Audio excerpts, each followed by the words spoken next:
The screech of brakes echoed through our quiet suburban street, slicing through the monotony of an otherwise peaceful Saturday morning. At first, I thought it was just another Amazon driver realizing too late that Karen lived 2 houses down, our local one-woman welcoming committee, self-appointed HOA sergeant, and professional ruiner of good moods. But this time was different, because when I looked out my living room window, coffee halfway to my lips, I saw her, Karen in all her bleach blonde, aggressively floral glory, standing in front of my matte black Jeep Wrangler, waving her phone like a baton and barking orders at a confused-looking tow truck driver who had clearly not been briefed on the hazards of working the Oak Ridge Estates beat. I hadn't even finished my toast before Karen started snapping photos, gesturing wildly at my license plate and screaming something about unauthorized vehicles and security risk. The kicker? My Jeep had a police task force badge stuck on the bumper, front and center, right below the winch. And yes, the neighborhood's Karen had just called a tow truck for it. If that doesn't set the tone for the most deranged HOA standoff of my adult life, I don't know what does. It started out like any other passive-aggressive Oak Ridge Estates encounter. Karen didn't like that I sometimes parked my Jeep on the street in front of my own house instead of cramming it sideways into my driveway. Never mind that I actually had HOA approval for street parking or that my Jeep wasn't blocking anything except, apparently, her will to live. According to Karen, the sight of that monstrous eyesore was bringing down property values, spooking local dog walkers, and generally disrupting her sense of order. She'd filed 3 formal complaints, each time ratcheting up the accusations. First, it was abandoned. Then, it was unregistered. By last week, she was implying I might be running an illegal demolition derby out of my garage. I would have laughed if she wasn't dead serious. The problem with Karen isn't that she wants rules, it's that she wants power. Power to dictate where you park, how you mow, and, apparently, whether you get to enjoy your own Saturday morning without a tow truck idling in your front yard. As the tow operator hopped out, clearly confused by Karen's shrill commands and the presence of a task force badge, I stepped outside, mug in hand, determined to kill this nonsense with kindness, and, okay, maybe a little sarcasm. "Morning, gentlemen," I called out, smiling in that way you do when you're trying not to sound like you're about to sue. "Something I can help with?" Karen spun on me like a vulture that's just spotted a fresh carcass. "This vehicle is in violation of HOA regulations. It's been parked here for more than 48 hours. She jabbed a perfectly manicured finger at the Jeep, her cheeks flushed with triumph. The tow driver, caught between Karen's hurricane of entitlement and my calm, unbothered presence, glanced at my badge sticker. Sir, this your vehicle?" "Because, she said." "She says a lot of things," I replied, keeping my voice measured. "But yes, it's mine. And it's not just my vehicle. It's a department vehicle, temporarily assigned to me." I let the word department hang in the air like a warning shot. Karen, predictably, did not take the hint. She doubled down. "You can't just slap a sticker on your car and pretend it's official. That's fraud." Her voice was rising, drawing the attention of neighbors. Blinds flickered in the windows across the street. The tow truck driver looked like he wanted to be anywhere else, maybe in front of a firing squad. I pulled my phone out, mostly to record for insurance, but also to give Karen the satisfaction of thinking I was calling in backup. "Ma'am, the sticker is real. The Jeep is real. The authorization is real. If you'd like, I can call the precinct and let them explain it to you." Karen scoffed so hard she nearly choked on her own indignation. "Oh, please. As if the police care about your little parking drama." The irony was almost poetic. I leaned against the Jeep, exuding maximum calm. "Try me." As it turned out, I didn't have to try. Because while Karen ranted about fraudulent vehicles and citizens' arrests, she failed to notice that she'd parked her own Mercedes directly in front of a fire hydrant, a cardinal sin in Oak Ridge Estates and one our local precinct takes pretty seriously. I pointed it out gently, watching the realization dawn on her face. Is that your car blocking the hydrant, Karen?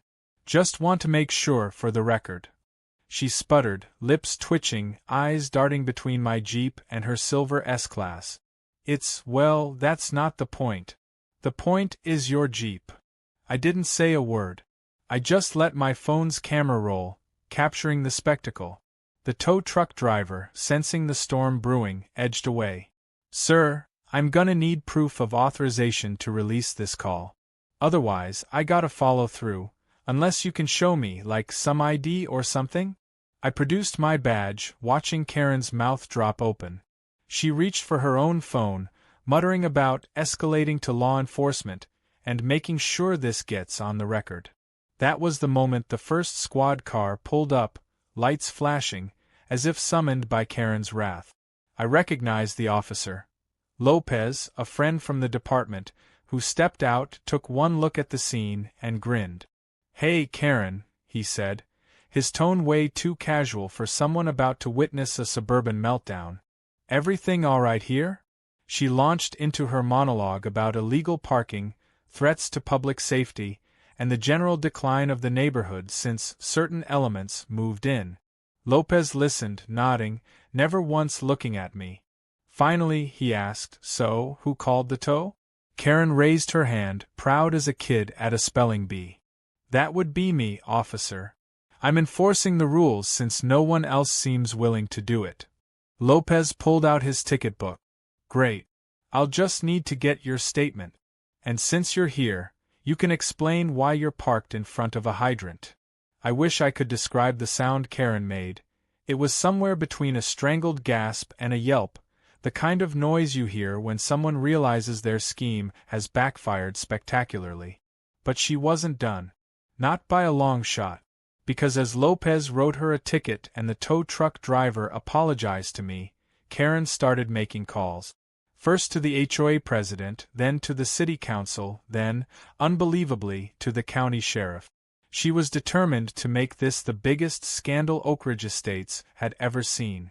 And as I watched her, phone glued to her ear, barking out orders like a general on D-Day, I realized something crucial. Karen wasn't just fighting for a parking space.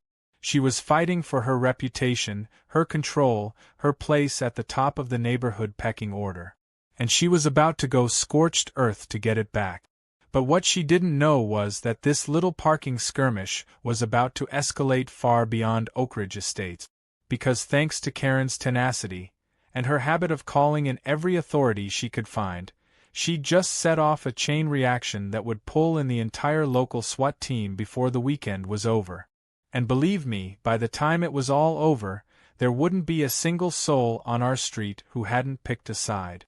If I'd known that a garden variety Saturday would end up as the most bizarre HOA incident in Oak Ridge Estates history, I might have taken more than a passing glance at the warning signs. By late afternoon, Karen's campaign of phone calls had reached full throttle.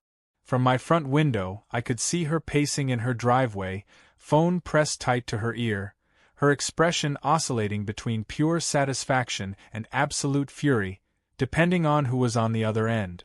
She'd called in every favor, every thinly veiled threat, every ounce of HOA authority she could muster. If Oak Ridge Estates had a bat signal, it would have been flashing her name across the sky. It was almost impressive, in a way. While most neighbors would have retreated in embarrassment after being ticketed in public, Karen doubled down. She started by marching over to my property line, arms crossed, broadcasting her grievances to the first unfortunate neighbor who wandered past. Mrs. Holtz from next door got the full download about the dangers of unmonitored vehicles and the slippery slope of anarchy that begins with parking violations. I watched from my porch, the very image of calm, sipping iced tea and letting her words drift by like background static. To Karen, my silence was a taunt, confirmation that I was exactly the kind of chaos agent she'd always feared would move into our cul-de-sac. My phone buzzed, and a text from Officer Lopez blinked across the screen. "You good?" he wrote, a simple check-in that said everything about how Oak Ridge Estates operated. "Better than Karen," I replied. "She's in the denial stage." I could almost hear him laughing from 2 blocks away. That's when things took a left turn. The president of the HOA, Greg Walters, appeared in Karen's driveway, summoned like a genie by her relentless texting. Greg is the kind of guy who wears his HOA badge like it's an FBI credential, always dressed one notch too formal for any occasion, perpetually convinced the fate of Western civilization hangs in the balance of shrub heights and mailbox colors. He listened as Karen unloaded her version of events, nodding gravely, giving her the solemnity of a State of the Union address. I could see Greg's gears turning as he eyed my Jeep, lips pursed, searching for a violation, any violation that might justify the escalating drama. The crowd began to grow. Neighbors who rarely left their homes drifted out, drawn by the spectacle. The air buzzed with gossip and speculation. Was my Jeep really official? Was Karen right about the rules? Would Greg issue a citation? People took sides in hushed conversations. Some secretly delighted to see Karen finally meet resistance, others too afraid of her to say a word. And through it all, I kept my role as the calm observer, recording clips on my phone, mentally filing away every line, every glance, every accusation. In my experience, the most effective counter to overreach isn't anger, it's evidence. Karen, sensing the shifting mood, escalated her tactics. She started filming, narrating loudly as she panned from my Jeep to my house, inserting her commentary about the decline of standards and neighborhood safety. I found it oddly flattering that she thought a Jeep with a police badge posed such a threat, but I didn't interrupt. Let her dig her own hole. Greg tried to take charge, striding across my lawn with Karen in tow, clipboard in hand. "We need to clear this up," he said, doing his best to sound authoritative. "There are concerns about the Jeep. Karen says it's unauthorized. She's worried about safety." I smiled. "Greg, you know I've cleared this with the HOA. You signed the approval yourself." He hesitated, glancing at Karen, who was glaring daggers at me, as if she could force reality to bend to her will. Greg shuffled his papers, muttering about needing to review the documentation. "Karen just wants to keep things orderly," he said, not meeting my eyes. "Of course she does," I replied, my voice even. "But what about when her Mercedes is blocking a hydrant? Where's the order then?" That landed harder than I expected. Greg faltered, caught between loyalty and logic, while Karen puffed up like an offended goose. "That was a mistake," she snapped. "Unlike your ongoing disregard for community rules."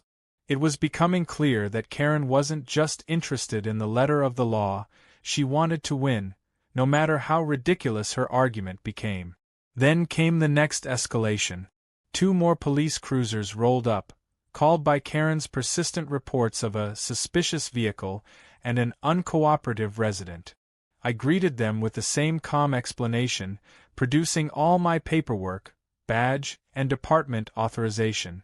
The officers took one look at my credentials and, with thinly disguised amusement, apologized for the disturbance. Karen's face darkened. Every time authority sided with me, her outrage deepened, as if each rebuttal was a personal insult to her place atop the neighborhood pecking order. The real twist, though, came when the tow truck operator, who'd stuck around to watch the drama unfold, realized Karen had given him the wrong plate number for the service call.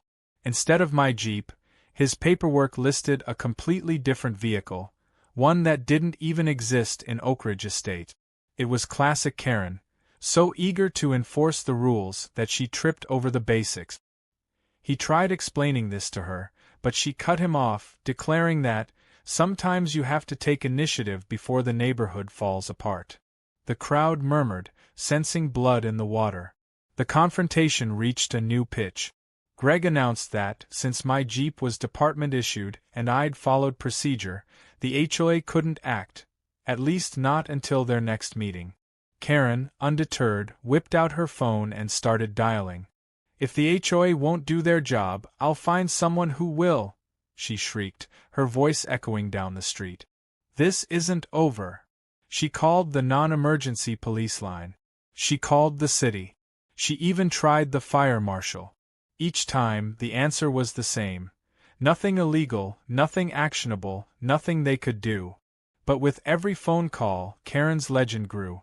By sunset, half the neighborhood had migrated to their lawns, some with drinks, some with folding chairs, all watching the showdown like it was primetime television. And that's when it happened. Karen, desperate for one last shot at regaining control, called in a threat escalation to the police, warning that the situation is becoming unsafe. The words barely left her mouth before a dispatcher decided to play it safe and pinged the local SWAT team, just in case things got out of hand in the troubled suburb of Oak Ridge Estates. I didn't believe it until I saw the telltale black van rounding the corner, lights flashing, officers in tactical gear piling out like it was a hostage crisis. The tow truck guy nearly dropped his clipboard. Greg froze in disbelief. Karen, for one wild, shining moment, looked absolutely thrilled, a queen summoning her army to restore order. If you've never watched a SWAT team investigate a soccer mom's fever dream of a security crisis, let me tell you, it's not the adrenaline-fueled spectacle you'd imagine.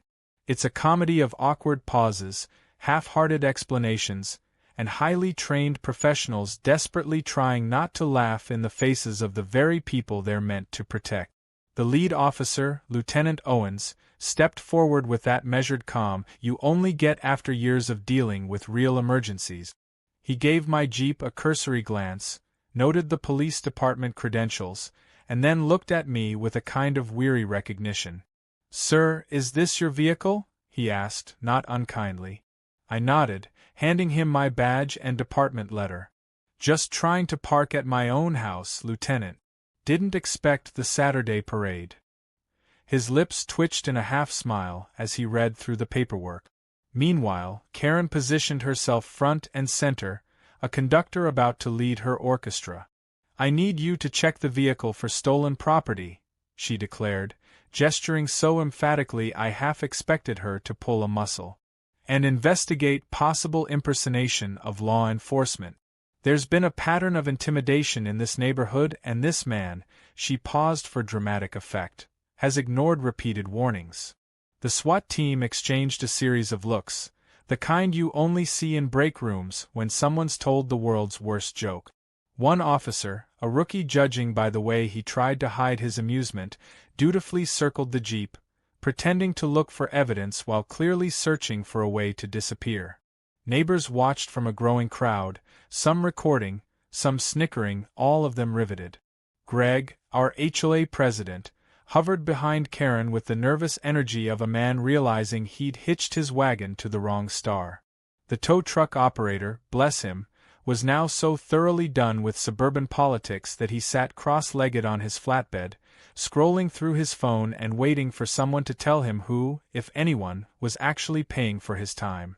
Owens finished his check, returned my documents, and turned to Karen with an air of forced politeness. "Ma'am, everything is in order. This is a department vehicle, legally parked. We have no concerns here." Karen was momentarily speechless, which was almost worth the entire ordeal. But if there's one thing Karen can't stand, it's losing in front of an audience. Her face reddened, jaw working as she grasped for a lifeline. "You're just ignoring the real threat. If you don't do your jobs, I'll have to escalate this even further." Owens, to his credit, did not roll his eyes. He simply said, "Ma'am, there is no threat. Please don't waste emergency resources again. People's lives depend on these teams being available." That's when Karen snapped, her frustration boiling over. "You're all in on it. The police, the HOA, the whole neighborhood. No one cares about the rules anymore." Her voice cracked at the end, and for the first time, I glimpsed something beneath the bluster, a genuine fear of losing control. I realized that, for Karen, this wasn't just about my Jeep. It was about her identity as the enforcer of Oak Ridge Estates.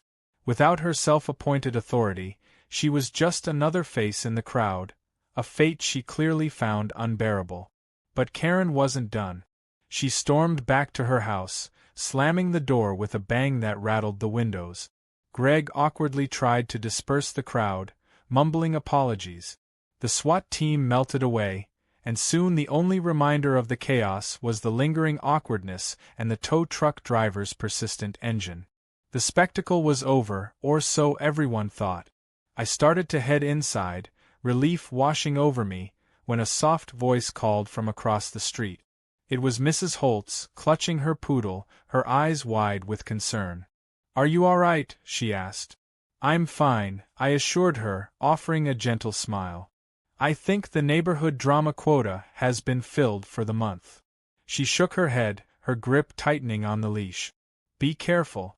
Karen doesn't let go of things easily." She was right, of course. The next morning, I found a certified letter taped to my front door. It was from the HOA, citing me for community disturbance, unauthorized use of official insignia, and public endangerment. Greg's name was signed at the bottom, though I could practically see Karen's fingerprints all over it. I laughed, actually laughed out loud, at the absurdity. There was no bylaw about official insignia, and the only public endangered was Karen's pride. Still, the letter was a warning shot. The HOA was going to try to flex. Rather than react, I called my supervisor at the department. He groaned when he heard the story, then assured me that our legal team would handle any overzealous HOA actions.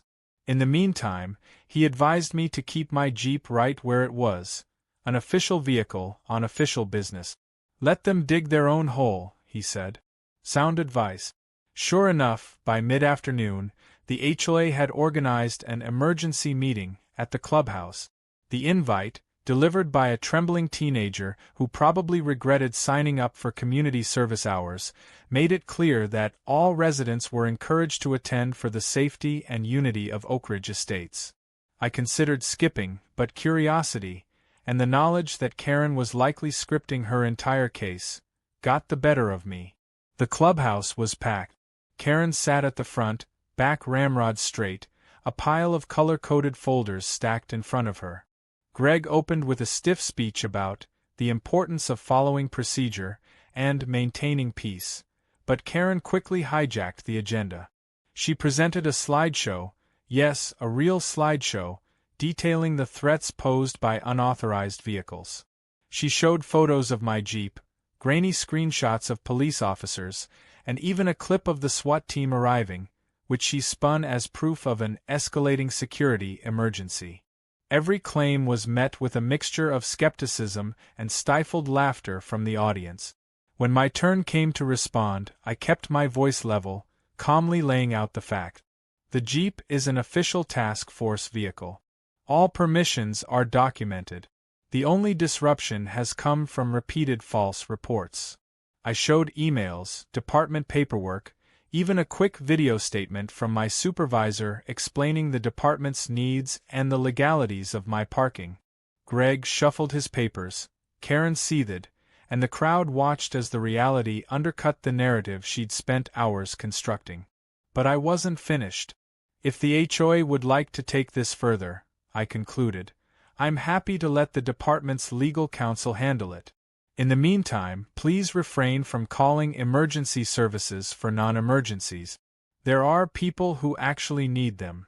The room was quiet for a beat. Then someone in the back snickered. The tension broke. A handful of neighbors clapped, and a few others nodded in relief. Greg cleared his throat and muttered that the board would review the evidence. Karen stood, quivering with indignation. "You're undermining everything we've built here," she spat, voice trembling. "You can't just walk in and ignore the rules. You think you're above the rest of us."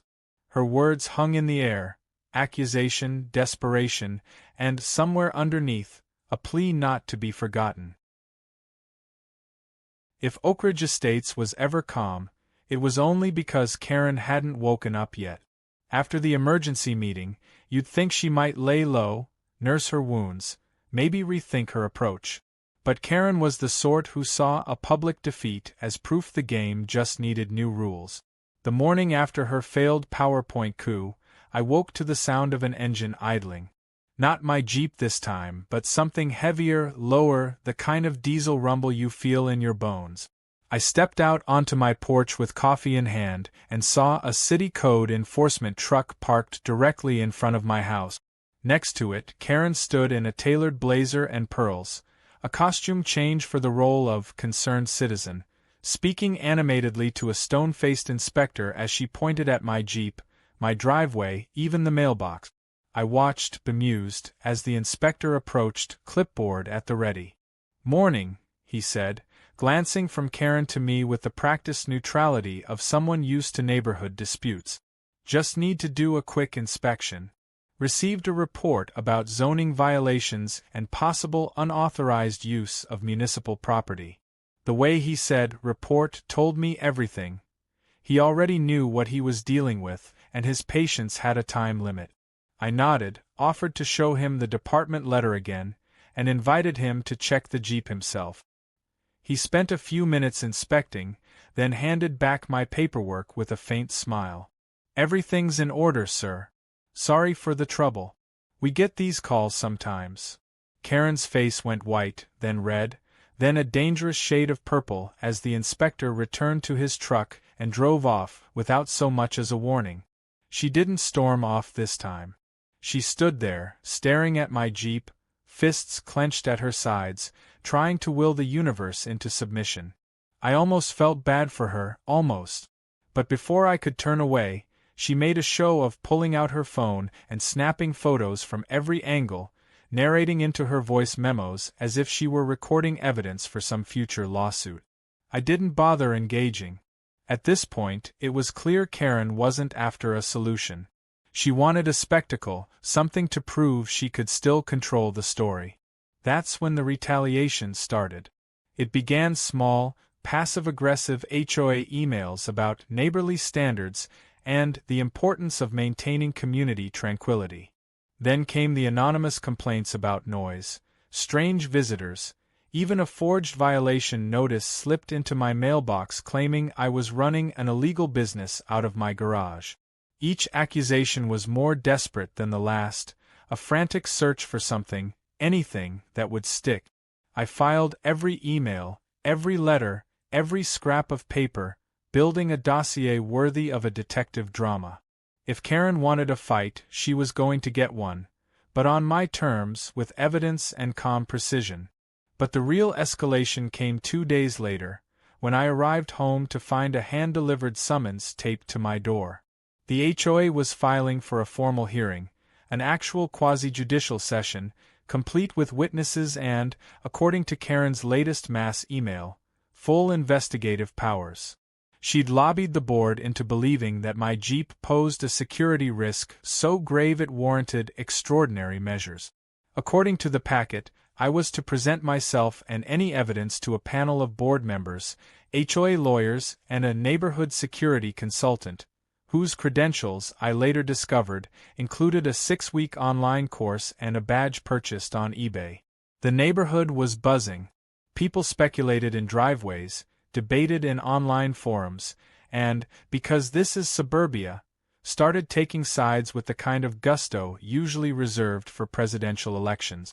Some neighbors rallied behind me, dropping off fresh-baked muffins and whispered encouragements about finally putting a stop to the madness. Others, either cowed or loyal, put up handwritten signs in their yards. "Keep Oak Ridge safe," and "rules apply to everyone." It was HOA civil war, the kind of cultural divide usually reserved for zoning debates about backyard sheds or the color of Christmas light. The day of the hearing felt more like a trial than anything Oak Ridge had seen in its 20-year history.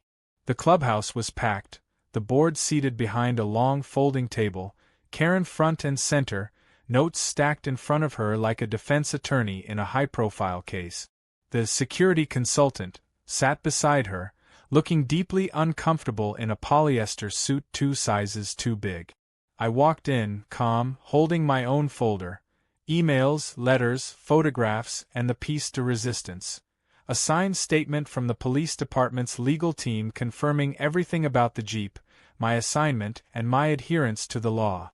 The proceedings began with Karen's testimony. She painted a dire portrait. My Jeep was an eyesore, a constant threat, the harbinger of unknown individuals, i.e., my friends and colleagues, who were endangering neighborhood safety. She referred to the SWAT incident with glee, as if their arrival had been some kind of vindication, not the result of her frantic 911 call.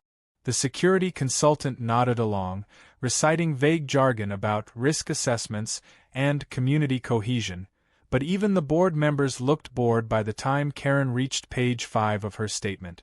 When it was my turn, I kept it simple. I laid out the facts.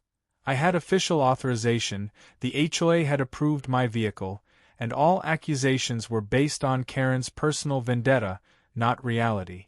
I produced every document, every email, every city inspector's clearance. I even played a brief voicemail from the city official who'd come to investigate, which ended with him chuckling, "Nothing to see here, again." Then, just for good measure, I passed out copies of the HOA's own parking rules, highlighted in neon yellow. The board conferred. Karen shot daggers with her eyes, but the tension was already bleeding out of the room. When the verdict came, it was almost anticlimactic. No violations. No further action. Case closed.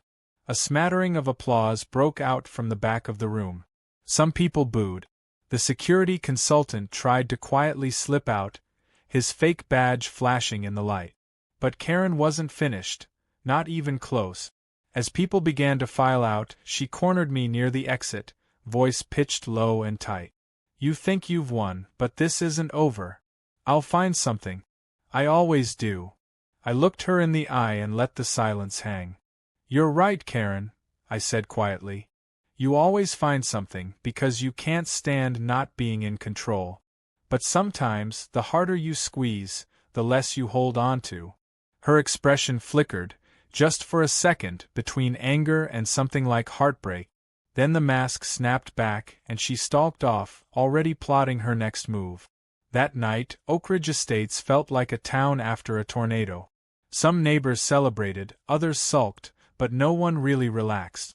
Karen's need for control had shaken the community awake. I sat on my porch, watching the sun set behind my Jeep, knowing the battle might be over but the war wasn't. Karen was wounded, desperate, her authority slipping. The next move would be her wildest yet. And judging by the glint in her eye, it would be something no one on our street would ever forget. Some people in Oak Ridge Estates would have told you the story ended at the hearing, that the war was over and order restored, but those people didn't know Karen. If you ever find yourself thinking she'll back down after a public defeat, just remember this: Karen isn't wired for retreat. She's the kind who'll crawl through broken glass just to clutch the last word. And this time, she was running out of words and allies. It started with silence. For 3 whole days after the hearing, Karen's house was dark, curtains drawn tight, no morning walks, no angry emails, no phone calls to the HOA. The neighborhood buzzed with speculation. Some thought she'd left for good. Others worried she was plotting something nuclear. I tried to relax, but I knew better. People like Karen don't vanish, they regroup. On the 4th morning, I got my answer. At 6:42 a.m., the familiar shriek of brakes jolted me awake.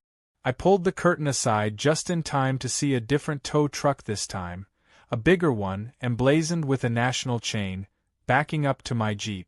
The driver hopped out, scanning a clipboard, looking confused but determined. And there was Karen, standing behind him, clutching a stack of paperwork and wearing a smile so tight it looked painful. I threw on a sweatshirt and stepped outside, calm as ever, mug in hand. "Morning," I said, nodding at the driver. He flinched a little, no doubt expecting a fight. Karen, practically vibrating with anticipation, thrust a folder at him. "That's the vehicle, officer," she said loudly, making sure the few early-rising neighbors on their porches heard every word. "He's illegally impersonating law enforcement. This vehicle needs to be removed. I've filed the paperwork with the city, the state, and the HOA. I'll sign whatever you need." The tow driver, caught between the mountain of forms and my utterly nonchalant attitude, seemed torn. "Sir, do you have ID for this vehicle?" he asked. I showed him my badge, department letter, and the same paperwork I'd been brandishing for days. He blinked, frowned, and started making phone calls. Karen was not deterred. Within minutes, the scene was drawing a crowd. Greg, the HOA president, appeared, still buttoning his shirt, followed by several neighbors with phones in hand, filming. This time, though, there was an edge to the curiosity, a sense of morbid fascination, as if everyone was waiting for the dam to break. Karen was ready for her final act. She pulled out her phone and began narrating again, painting herself as the last line of defense between order and chaos, convinced this would be her grand redemption. But the universe, in its infinite irony, had other plans. As the tow driver argued quietly with his dispatcher, a new set of sirens echoed down the block. 2 black SUVs rolled up, federal government plates, windows tinted. For a split second, even Karen looked uncertain. The SUVs stopped and 4 agents stepped out, suits crisp, badges flashing in the early sunlight. They approached the tow truck, introduced themselves, and requested a word with both me and the driver. The lead agent, a tall woman with a no-nonsense voice, asked to see my identification. I handed her my badge, department letter, and the same stack of official approvals that had become my weekend reading material. She read through everything, then turned to Karen. "Ma'am, we're here following up on multiple reports of fraudulent use of government insignia and unauthorized law enforcement vehicles. These were filed under your name, correct?" Karen nodded eagerly, expecting vindication. The agent's expression didn't change. "We have already confirmed the vehicle's status with the department.